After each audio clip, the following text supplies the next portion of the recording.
പ്രിയപ്പെട്ട കുട്ടികളെ, ജീവിതത്തിലെ നിർണായകവും സുപ്രധാനവുമായ ഒരു പൊതുപരീക്ഷയെ അഭിമുഖീകരിക്കുകയാണ് നമ്മൾ. എല്ലാ പഠിതാക്കൾക്കും വിജയാശംസകളും അഭിവാദനങ്ങളും അർപ്പിക്കുകയാണ്. നമ്മുടെ ജീവിതത്തിലെ ഏറ്റവും പ്രാധാന്യമേറിയ ഒരു പരീക്ഷയായതിനാൽ തന്നെ അതിൻ്റേതായ ഗൗരവത്തിലും ആത്മവിശ്വാസത്തോടും കൂടി അതിനെ നേരിടേണ്ടത് നമുക്ക് അത്യാവശ്യമാണ്.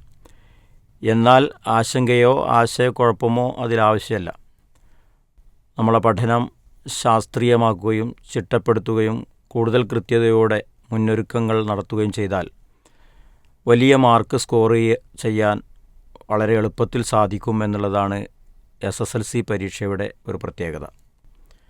ഈ പരീക്ഷ വെളിപ്പാടകലെ വന്നു നിൽക്കുന്ന സമയത്ത് നമ്മൾ പ്രാധാന്യം നൽകേണ്ടത് കഴിഞ്ഞ പരീക്ഷകളിൽ വന്ന ക്വസ്റ്റ്യൻ പേപ്പറുകൾ അനലൈസ് ചെയ്യുകയും അത് ആൻസർ ചെയ്ത് പഠിക്കുകയും ചെയ്യുക എന്നുള്ളതാണ്. എഴുതി പഠിക്കുക എന്നുള്ളത് പരീക്ഷയെ സംബന്ധിച്ചിടത്തോളം വളരെ പ്രധാനപ്പെട്ട ഒരു കാര്യമാണ്. പല കുട്ടികളും പരീക്ഷയ്ക്ക് കൂടുതൽ വായിച്ചു പഠിക്കും എന്നതിനപ്പുറം എഴുതി പഠിക്കുന്നതിൽ പലപ്പോഴും മടി കാണിക്കാറുണ്ട്. പരീക്ഷ എഴുതാനുള്ളതായതുകൊണ്ട് എഴുതി പരിശീലിക്കുക എന്നുള്ളതും പരീക്ഷയുടെ പ്രധാനപ്പെട്ട ഒരു പഠന ഭാഗം തന്നെയാണ്. ഞാനിന്ന് നിങ്ങളോട് പങ്കുവെക്കുന്നത് SSLCയിലെ ആദ്യ പരീക്ഷയായ ലാംഗ്വേജ് ഇനത്തിൽപ്പെട്ട അറബിയെ സംബന്ധിച്ചാണ്. നമുക്കറിയാം, അറബി പോലെയുള്ള വിഷയങ്ങൾ 40 മാർക്കാണ് അതിന് ആകെ വരുന്നത്. 1.5 മണിക്കൂർ പരീക്ഷയിൽ 35 മാർക്ക് കിട്ടിയാൽ A+ ആണ് എന്ന് നമുക്കറിയാം. പക്ഷേ 35 അല്ലല്ലോ A+ൻ്റെ ടോപ്പ് എന്ന് പറയുന്നത്. 40 കിട്ടാൻ വേണ്ടിയുള്ള കഠിന പ്രയത്നമാണ് നമ്മൾ ചെയ്യേണ്ടത്. 40 മാർക്ക് കിട്ടുക എന്ന് പറയുന്നത് അത്ര സാഹസികമായ ഒരു സംഗതിയൊന്നുമല്ല. ഒരു സാധാരണ പഠിതാവിനെ സംബന്ധിച്ചിടത്തോളം ഒന്ന് ശ്രമിച്ചാൽ A+ കിട്ടുക അത് വളരെ എളുപ്പത്തിൽ സാധിക്കുന്ന കാര്യമാണ്. അറബിയെ സംബന്ധിച്ചിടത്തോളം അറബി ക്വസ്റ്റ്യനിൽ കണ്ടുവരുന്ന ഒരു രീതി 4 ടൈപ്പ് ക്വസ്റ്റ്യൻസാണ് അതിൻ്റെ ഒരു ക്വസ്റ്റ്യൻ പാറ്റേൺ പരിശോധിക്കുമ്പോൾ നമുക്ക് കാണാൻ കഴിയുന്നത്. ആകെ 21 ചോദ്യങ്ങളിൽ 17 ചോദ്യങ്ങൾക്കാണ് കുട്ടികൾ ആൻസർ ചെയ്യേണ്ടത്. ഏതൊരു പരീക്ഷയ്ക്കും അതിൻ്റെ തുടക്കത്തിൽ 15 മിനിറ്റ് കൂൾ ഓഫ് ടൈമാണ്. ഈ ടൈം വളരെ ജാഗ്രതയോടുകൂടി നമ്മൾ ഉപയോഗപ്പെടുത്തേണ്ടതുണ്ട്. തന്നിരിക്കുന്ന ചോദ്യങ്ങളെ വളരെ ശ്രദ്ധയോടുകൂടി വായിക്കുകയും നമുക്ക് എഴുതാൻ കഴിയുന്നവയെ കണ്ടെത്തുകയും മനസ്സിലാക്കുകയും ആൻസറുകളുടെ ആശയം നമ്മുടെ മനസ്സിൽ കൊണ്ടുവരികയും ചെയ്യേണ്ട ഒരു സന്ദർഭമാണ് കൂൾ ഓഫ് ടൈം എന്ന് പറയുന്നത്. ഈ പരീക്ഷയിൽ നേരത്തെ ഞാൻ പറഞ്ഞു 4 ടൈപ്പ് ക്വസ്റ്റ്യൻസാണ് ഉണ്ടാകുക എന്ന്. ഒന്നാമത്തെ ടൈപ്പിൽ 1 വേർഡ് ക്വസ്റ്റ്യനാണ്. അതായത് 1 മുതൽ 6 വരെയുള്ള 6 ചോദ്യങ്ങൾക്ക് 1 മാർക്കാണ്. അത് 1 വേർഡ് ആയതുകൊണ്ട് തന്നെ അതിൽ വിശദമായിട്ട് ഒന്നും നമ്മൾ എഴുതേണ്ടതില്ല. സാധാരണ രീതിയിൽ കണ്ടുവരാറുള്ളത് ഒരു പാരഗ്രാഫ് ബേസ് ചെയ്തുകൊണ്ട് ആ പാരഗ്രാഫിൽ വന്ന ചില സംഗതികളെ സൂചിപ്പിച്ചുകൊണ്ടുള്ള ചോദ്യാവലിയാണ്. ഉദാഹരണമായിട്ട് ലിദ് പറയാൻ വിപരീതം, അതുപോലെ തന്നെ മുത്തറാദിഫ് പര്യായപദം, മുഫ്രദ് ഏകവചനം, ജംഅ് ബഹുവചനം, മുളാരി ഭാവി കാലക്രിയ, മാളി ഭൂതകാലം, അത് ഫാഇൽ മഫൂൽ തുടങ്ങിയ അല്ലെങ്കിൽ ഇന്ന വാഹവാത്ത് കാന വാഹവാത്ത് ഉപയോഗിച്ചുകൊണ്ടുള്ള ഏതെങ്കിലും ഒരു വാചകം, ഇങ്ങനെയൊക്കെയുള്ള 1 വേർഡ് ക്വസ്റ്റ്യൻസാണ് 1 മുതൽ 6 വരെയുള്ള ക്വസ്റ്റ്യൻസിൽ നമ്മൾ കാണാറുള്ളത്. നമ്മളെ സംബന്ധിച്ചിടത്തോളം പരീക്ഷ അത്ര സാഹസിക ദൗത്യമൊന്നുമല്ല. കാരണം എക്സാം സീരീസിലൂടെ നമ്മൾ ഒരുപാട് പരീക്ഷകളെ നേരിട്ടവരാണ്. പ്രീ മോഡൽ എക്സാം എഴുതിയവരുണ്ട്, അതുപോലെ തന്നെ ടേം എക്സാമുകൾ നമ്മൾ എഴുതുന്നു, മോഡൽ എക്സാം SSLCയുടെ തൊട്ട് മുമ്പ് നടക്കുന്നു, അതിനു പുറമെ ക്ലാസ് ടെസ്റ്റുകൾ നിരന്തരമായി നടക്കുന്നു. അതുകൊണ്ട് തന്നെ പരീക്ഷയുടെ ഒരു പരിശീലനം കിട്ടിയവരാണ് നമ്മൾ ഏവരും. അതുകൊണ്ട് തന്നെ ആ ഒരു ആത്മവിശ്വാസത്തോടു കൂടി പരീക്ഷയെ നേരിടാൻ നമുക്ക് കഴിയും എന്നുള്ളതാണ് നമ്മൾ മനസ്സിലാക്കേണ്ടത്. രണ്ടാമത്തെ ടൈപ്പ് ക്വസ്റ്റ്യൻസ് എന്ന് പറയുന്നത് 2 മാർക്കിൻ്റെയാണ്. 7 മുതൽ 9 വരെയുള്ള ക്വസ്റ്റ്യൻസാണ് ആ നിലക്ക് കാണാറുള്ളത്. 2 മാർക്കാണ്. അതിൽ സാധാരണയായി കാണാറുള്ളത് ഒരു പദ്യഭാഗം തന്നിട്ട് ആ പദ്യത്തിന് സമാനമായ അല്ലെങ്കിൽ അതിൻ്റെ ആശയം വരുന്ന സ്റ്റേറ്റ്മെൻറ്റ് താഴെ കാണുന്ന വരികളിൽ നിന്ന് കണ്ടെത്തുക എന്നുള്ളതാണ്. അത് ശ്രദ്ധിച്ച് എഴുതിയാൽ നമുക്ക് അതിൻ്റെ ആൻസർ അവിടെ ഉണ്ടല്ലോ, അത് കണ്ടെത്താൻ കഴിയും. പദ്യത്തിന് സമാനമായ വാക്കുകൾ മിക്കവാറും ആ വരികളിൽ ഉണ്ടാവും എന്നുള്ളതാണ് അതിൻ്റെ ഒരു പ്രത്യേകത. അതുപോലെ തന്നെ സുൽ ബിൽ മുനാസിബ് എന്ന് പറഞ്ഞാൽ മാച്ച് ദ ഫോളോയിങ് എന്നൊക്കെ പറയുന്ന രീതിയിലുള്ള ക്വസ്റ്റ്യൻസും ഇതിൽ കാണാവുന്നതാണ്. പലപ്പോഴും എ കോളത്തിൽ 4 കലിമയും ബി കോളത്തിൽ 5 കലിമയും തന്ന് A B column match the following എന്ന നിലക്ക് നമുക്ക് പൂരിപ്പിക്കാൻ തരുന്ന ക്വസ്റ്റ്യൻസും ഇതിൽ സ്വാഭാവികമാണ്. അതുപോലെ തന്നെ ബ്രാക്കറ്റിൽ നിന്ന് തിരഞ്ഞെടുത്തെഴുതാനുള്ള രീതിയിലുള്ള ക്വസ്റ്റ്യൻസും നമുക്ക് കാണാൻ പറ്റും. കവിയുടെ പേരെഴുതാൻ അല്ലെങ്കിൽ ഏതെങ്കിലും ഒരു ഗ്രന്ഥത്തിൻ്റെ പേരെഴുതാൻ തുടങ്ങിയ ക്വസ്റ്റ്യൻസ്. അതുപോലെ തന്നെ മുദക്കറായ സിയകളെ മുഅന്നസാക്കുക. ഇപ്പോൾ ഇതുപോലെ എന്ന് വെച്ചാൽ ജാബിറുൻ ദാരിസുൻ നഷീത്തുൻ ബൈത്തുഹു ഫിൽ ഖറിയ എന്ന് തുടങ്ങുന്ന ഒരു വാചകമാണെങ്കിൽ അതിനെ ജാബിറിന് പകരം നബീല എന്നാക്കുമ്പോൾ അതിൽ വരുന്ന മാറ്റം എന്താണ് എന്നാണ് നമ്മൾ അവിടെ എഴുതേണ്ടത്. അപ്പോൾ നബീല ദാരിസത്തുൻ നഷീത്വത്തുൻ ബൈത്തുഹ ഫിൽ ഖറിയ എന്ന നിലക്കാണ് അതിനെ നമ്മൾ എഴുതേണ്ടത്. അവിടെ ആ ക്വസ്റ്റ്യൻ ചെയ്യുമ്പോൾ നമ്മൾ ഏതാണോ മാറ്റം വരുത്തിയത് ആ വേർഡുകൾക്ക് അണ്ടർലൈൻ ചെയ്യുന്നത് വളരെ നന്നായിരിക്കുമെന്നാണ് സാന്ദർഭികമായിട്ട് പറയുവാനുള്ളത്.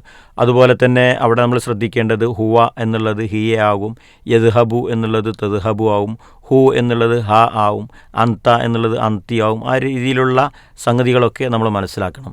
ഏകദേശം 4 കലിമകളാണ് അവിടെ മിക്കവാറും മാറ്റം വരുത്താൻ ഉണ്ടാകുക. അത് ശ്രദ്ധയോടുകൂടി നമ്മൾ ചെയ്താൽ നമുക്ക് പൂർണ്ണമായും അതിലെ മാർക്ക് സ്കോർ ചെയ്യാൻ കഴിയും എന്നുള്ളതാണ്.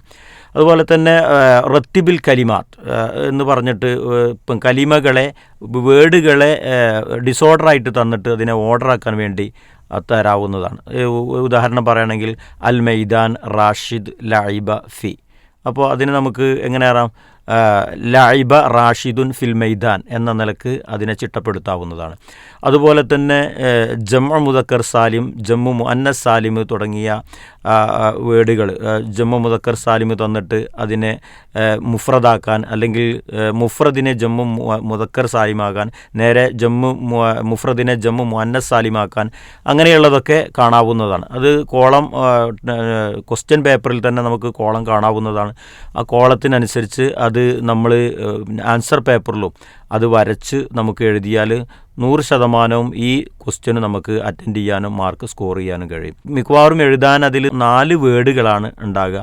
ആ 4 വേർഡുകൾക്കും അരവീതം മാർക്ക്, അങ്ങനെ 2 മാർക്കാണ് ഈ ക്വസ്റ്റ്യന് സാധാരണയായി കണ്ടുവരാറുള്ളത്. അതുപോലെ തന്നെ ടൈപ്പ് 3 ക്വസ്റ്റ്യൻസ് എന്ന് പറയുന്നത് 10 മുതൽ 17 വരെയുള്ള ചോദ്യങ്ങളാണ്. അതിൽ 17 വരെ ഉള്ള ചോദ്യങ്ങൾക്ക് 6 എണ്ണം എഴുതിയാൽ മതിയാവും. നമുക്ക് ഏറ്റവും കൂടുതൽ അറിയുന്ന ആ 8ൽ 6 എണ്ണമാണ് നമ്മൾ എഴുതേണ്ടത്. ഓരോ ക്വസ്റ്റ്യനും ഉള്ള മാർക്ക് 3 മാർക്കാണ്.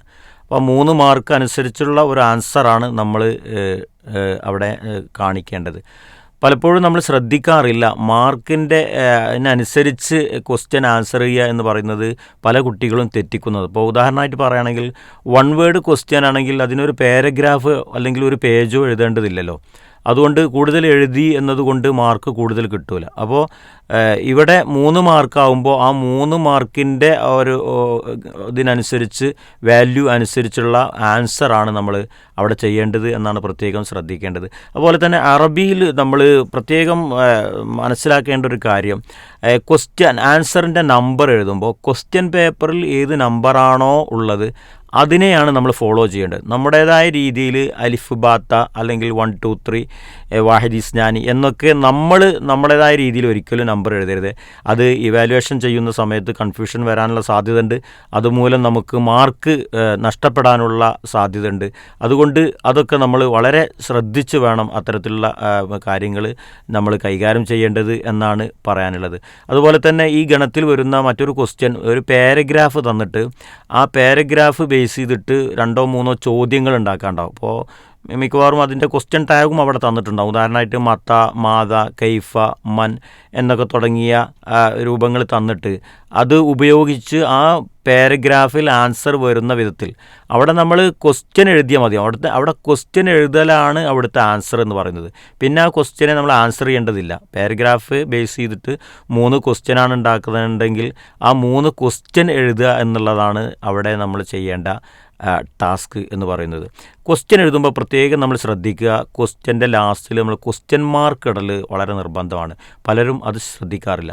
അതുപോലെ തന്നെ ഈ ഗണത്തിൽ വരുന്ന മറ്റൊരു ക്വസ്റ്റ്യൻ രീതി എന്ന് പറയുന്നത് ഹിവാറാണ്. ഹിവാർ അറിയാം നമുക്ക്, സംഭാഷണമാണ് ഹിവാർ കൊണ്ടുള്ളത്. ഒരു പ്രത്യേക കോണ്ടസ്റ്റ് അതിൽ പ്രതിപാദിച്ചിട്ടുണ്ടാവും. ഇപ്പോൾ പിന്നെ ബൈന താജിറി വറജുൽ അല്ലെങ്കിൽ അൽ മുഹാത്തഫത്തു ബൈന റജുലി വൈബിനിഹി എന്നൊക്കെ തുടങ്ങിയ ഉപ്പയും മകനും തമ്മിലുള്ള ഫോൺ സംഭാഷണം, അല്ലെങ്കിൽ കച്ചവടക്കാരനും ഉപഭോക്താക്കളും തമ്മിലുള്ള സംഭാഷണം, അല്ലെങ്കിൽ എയർപോർട്ടിൽ വെച്ച് രണ്ട് സുഹൃത്തുക്കൾ കണ്ടുമുട്ടിയപ്പോൾ അവരുടെ സംസാരം, ഇങ്ങനെയൊക്കെ തുടങ്ങിയ കോണ്ടസ്റ്റുകൾ അതിൽ നൽകിയിട്ടുണ്ടാവും. അപ്പോൾ നമ്മൾ ഹിവാറിൽ ശ്രദ്ധിക്കേണ്ടത് അതിനൊരു സ്റ്റാർട്ടിങ് ഉണ്ടാവും, അത് പ്രത്യേകം ശ്രദ്ധിക്കേണ്ടതുണ്ട്. അതായത് സബാഹൽ ഖൈർ അല്ലെങ്കിൽ മസാ അൽ ഖൈർ, മസാ നൂർ എന്നൊക്കെ പറയുന്ന രീതിയിലുള്ള ഒരു സ്റ്റാർട്ടിങ്, അല്ലെങ്കിൽ അസ്സലാമു അലൈക്കും വലൈക്കും അസ്സലാം എന്ന് നമുക്കറിയാവുന്നതാണ്.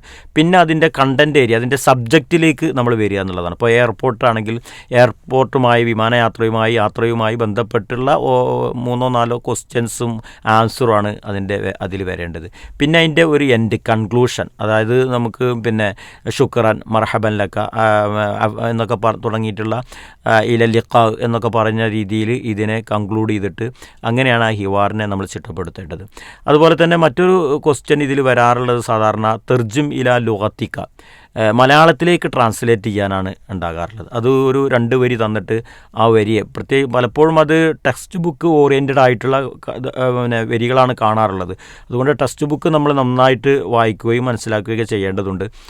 അപ്പോൾ അത് എഴുതുമ്പോൾ ചില കുട്ടികളെങ്കിലും അറബി മലയാളത്തിൽ എഴുതാറുണ്ട്. അതൊരിക്കലും പാടില്ല. മലയാളത്തിലാണ് ഈ ആൻസർ നമ്മൾ ചെയ്യേണ്ടത്. തർജിമില ലുഗത്തിക്ക എന്ന് പറയുമ്പോൾ മലയാളത്തിലേക്കാണ് എഴുതേണ്ടത്. അതുപോലെ തന്നെ മറ്റൊരു ക്വസ്റ്റ്യൻ രീതി ഇതിൽ വരാറുള്ളത് തസ്രിഹാത്തു സഹീഹ കണ്ടെത്താൻ, അതായത് ശരിയായ സ്റ്റേറ്റ്മെൻറ്റ് ഏതാണ് എന്ന് ഒരു 6-7 സ്റ്റേറ്റ്മെൻറ്റുകൾ തന്നിട്ട് അതിൽ നിന്ന് ഒരു 3 സ്റ്റേറ്റ്മെൻ്റ് ആയിരിക്കും മിക്കവാറും ശരിയായതുണ്ടാകുക 3 മാർക്കിനാണെങ്കിൽ. അപ്പോൾ ആ 3 അതിൽ നിന്ന് കണ്ടെത്തി അത് മാത്രം എഴുതുക എന്നുള്ളതാണ് നമ്മൾ അവിടെ ചെയ്യേണ്ടത്.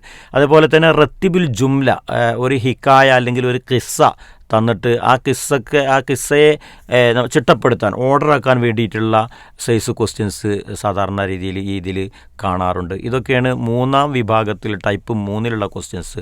ഇനി ടൈപ്പ് 4-ലേക്ക് വരികയാണെങ്കിൽ അവസാനത്തെ ഇനം 4 മാർക്കിൻ്റെ ക്വസ്റ്റ്യനാണ്. 18 മുതൽ 21 വരെയുള്ള ചോദ്യങ്ങളാണ് ഇവിടെ ഉണ്ടാകാറുള്ളത്.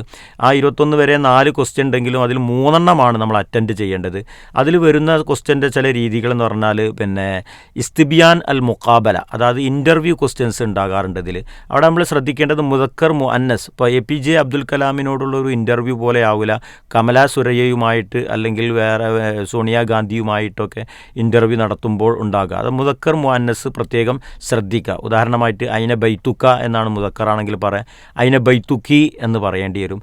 മസ്മുക്ക എന്ന് മുദക്കറിനോട് ചോദിക്കുമ്പോൾ മസ്മുക്കി എന്ന് മുഅന്നസിൽ ഉപയോഗിക്കേണ്ടി വരും. ഈ വക പ്രാഥമികമായ കാര്യങ്ങളാണ് നമ്മൾ അവിടെ ശ്രദ്ധിക്കേണ്ടത്. അതേപോലെ തന്നെ ഇതിൽ വരുന്ന മറ്റൊരു ക്വസ്റ്റ്യൻ രീതി അൽറാറുൽ മുഖദ്ദറാത്ത്, പിന്നെ അതിനെ പറ്റിയിട്ടൊരു മുദക്കിറ, ഒരു കുറിപ്പ് എഴുതാണ്ടാവും. അതുപോലെ തന്നെ മുൽസക്ക് നമുക്ക് പരിചയമുള്ളതാണ്, നമ്മൾ പരിശീലിച്ചതാണ്. പോസ്റ്റർ ഉണ്ടാക്കാൻ, പോസ്റ്റർ പലപ്പോഴും 2 വിധം ഉണ്ടാവും. ഒരു ഏതെങ്കിലും ഒരു ഹഫ്ല, ഒരു പരിപാടിയുമായി ഓറിയൻറ്റഡ് ആയിട്ടുള്ള മുൽസക്ക് ഉണ്ടാവും, അല്ലെങ്കിൽ ഒരു ഷഖ്സിയത്തിന്, ഒരു വ്യക്തിയുമായിട്ട് ബന്ധപ്പെട്ട് ഉള്ള മുൽസക്കും ഉണ്ടാവും. വ്യക്തിയുമായി ബന്ധപ്പെട്ടാണെങ്കിൽ 2 വരിയിൽ അത് നമുക്കത് ചിട്ടപ്പെടുത്താവുന്നതാണ്. അതിനെ ഒന്ന് മോഡിഫൈ ചെയ്ത് ഒന്നൊരു കോളത്തിലൊക്കെ ആക്കിയിട്ട് ഒന്ന് ഭംഗിയാക്കുന്നത് കൂടുതൽ നന്നായിരിക്കും. ഇനി അതല്ല ഒരു പ്രോഗ്രാം ഓറിയൻറ്റഡ് മുൽസക്കാണെങ്കിൽ അതിന് ചില വാല്യൂ പോയിന്റുകളുണ്ട്. അത് പ്രത്യേകം നമ്മൾ ശ്രദ്ധിക്കുക. അല്ലുയൂഫ്, അത്താരിഖ്, അതുപോലെ തന്നെ അലിയോമ് എന്നൊക്കെ പറഞ്ഞിട്ടുള്ള, അതുപോലെ തന്നെ അതിൻ്റെ മർഹബം ബിക്കും എന്ന് ലാസ്റ്റ് കൊടുക്കുക തുടങ്ങിയ കാര്യങ്ങളൊക്കെയാണ് അതിൽ നമ്മൾ ശ്രദ്ധിക്കേണ്ടത്. അതുപോലെ തന്നെ അതുപോലെ വരാൻ സാധ്യതയുള്ള തആമുൽ ഖുർദ ഏതാണ്, അതുപോലെ തന്നെ അൽ വജബാത്തു സിഹിയ, ഹെൽത്തി ഫുഡുകൾ ഏതാണ്, അത് രണ്ടും തമ്മിൽ വേർതിരിക്കാൻ ഉള്ള ഒരു ക്വസ്റ്റ്യൻ നമുക്ക് ഈ ഗണത്തിൽ പ്രതീക്ഷിക്കാവുന്നതാണ്. അതുപോലെ തന്നെ ബയാനാത്തു ഷഖ്സിയ തന്നിട്ട് തെർജുമത്തുൽ ഹയാത്ത്, അല്ലെങ്കിൽ തെർജുമത്തുൽ ഹയാത്ത് തന്നിട്ട് സീറ ദാത്തിയ. ഈ സീറ ദാത്തിയ എന്ന് പറയുന്നതും അതുപോലെ തന്നെ ബയാനാത്തു ഷഖ്സിയ എന്ന് പറയുന്നതും ഒന്ന് തന്നെയാണ്. അതൊരു ഇസ്തിമാറയായിട്ട്, ഒരു ഫോമായിട്ട് തന്നിട്ട് അത് ഫില്ല് ചെയ്യാൻ വേണ്ടി കമ്പിലിൽ ഇസ്തിമാറ എന്ന് പറഞ്ഞിട്ടും ഒരു പക്ഷേ ചോദിക്കാൻ സാധ്യതയുണ്ട്. അപ്പോൾ ഇസ്തിമാറ എന്ന് പറഞ്ഞാലും ബയാനാത്തു ഷഖ്സിയ എന്ന് പറഞ്ഞാലും സീറ ദാത്തിയ എന്ന് പറഞ്ഞാലും ഒന്നാണ് എന്നാണ് നമ്മൾ മനസ്സിലാക്കേണ്ടത്. തർജുമത്തുൽ ഹയാത്ത് തന്നിട്ട് ജീവചരിത്രം തന്നിട്ടാണ് പലപ്പോഴും ആ ക്വസ്റ്റ്യൻ വരാറുള്ളത്. അത് അല്ലെങ്കിൽ നേരെ തിരിച്ചും ചോദിക്കാൻ സാധ്യതയുണ്ട്. അതായത് സീറ ദാത്തിയെ തന്നിട്ട് തർജുമത്തുൽ ഹയാത്ത് ജീവചരിത്രം ബയോഗ്രഫി ഉണ്ടാക്കാൻ വേണ്ടിയിട്ട് തരാറുണ്ട്. അതുപോലെ തന്നെ ഒരു ക്വസ്റ്റ്യൻ രീതി കാണാറുള്ളത് സാധാരണ ഒരു 4 ജദ്വൽ പട്ടിക ഉണ്ടായിട്ട് ആ പട്ടികയിൽ നിന്ന് 4 ക്വസ്റ്റ്യൻ ആൻസർ ചെയ്യുക എന്നുള്ളതാണ്. അപ്പോൾ അതിലിപ്പോൾ വരാവുന്ന ഒരു രീതി ഈ കവികളുടെ അല്ലെങ്കിൽ സാഹിത്യകാരന്മാരുടെ അവരുടെ പേര്, അവരുടെ ജന്മസ്ഥലം, അവരുടെ നാട്, അവരുടെ കൃതികൾ, അവർ ജനിച്ച വർഷം തുടങ്ങിയ കാര്യങ്ങളോടനുബന്ധിച്ച് കോളം വൈസായിട്ട് തന്നിട്ട് ആ കോളത്തിൽ തന്നെ ആൻസർ ഉണ്ടാവും എന്നുള്ളതാണ് ഇതിൻ്റെ പ്രത്യേകത. അത് കണ്ടുപിടിച്ച് എഴുതുക മാത്രമാണ് നമ്മൾ ചെയ്യേണ്ടത്. ഇങ്ങനെ ഉള്ള രീതികളാണ് ഈ 4 ടൈപ്പിൽ ക്വസ്റ്റ്യൻസിൽ വരാറുള്ളത്. നമ്മൾ പ്രത്യേകം ശ്രദ്ധിക്കേണ്ടത് ചില ടേംസുകളുണ്ട്, ഇസ്തിലാഹാത്ത് ആയ പദങ്ങളുണ്ട്, പിന്നെ പ്രത്യേകിച്ച് പരീക്ഷയുമായിട്ട് ബന്ധപ്പെട്ട് വരുന്ന അത് പ്രത്യേകം നമ്മൾ ശ്രദ്ധിക്കേണ്ടതുണ്ട്. ഇപ്പോൾ ഖുതുബ എന്ന് പറഞ്ഞാൽ എന്താണ് അറിയാത്ത കുട്ടികൾ, മുൽസഖ് എന്ന് പറഞ്ഞാൽ എന്താണ് എന്നറിയാത്തത് കൊണ്ട് ക്വസ്റ്റ്യൻ ആൻസർ ചെയ്യാൻ പറ്റാതെ പോകുന്നു. അപ്പോൾ മുൽസഖ്, ഹിവാർ, ഇസ്തിബിയാൻ, മുദക്കിറ, മുഫക്കിറ, കഷ്ഫ് എന്നൊക്കെ തുടങ്ങി നമ്മൾ ക്ലാസ്സിൽ പഠിച്ച ഇത്തരത്തിലുള്ള വേർഡുകളൊക്കെ നമ്മൾ ഒന്നുകൂടി അതിൻ്റെയൊക്കെ അർത്ഥവും ആശയവും പഠിക്കുക. എന്താണ് നമ്മൾ എഴുതാൻ പോകുന്നത് എന്ന ഒരു തികഞ്ഞ ഒരു ജാഗ്രതയോടുകൂടി ഒരു മുന്നറിവോടുകൂടി നമ്മൾ പരീക്ഷയെ വളരെ വലിയ ആത്മവിശ്വാസത്തോടു കൂടി നമ്മൾ പരീക്ഷയെ അഭിമുഖീകരിക്കാൻ ശ്രദ്ധിക്കുക. നമ്മൾ പഠിക്കുക, പ്രാർത്ഥിക്കുക. വിജയം നമ്മളോടൊപ്പമുണ്ട്. എല്ലാവർക്കും ഒരിക്കൽ കൂടി വിജയാശംസകൾ നേരുന്നു.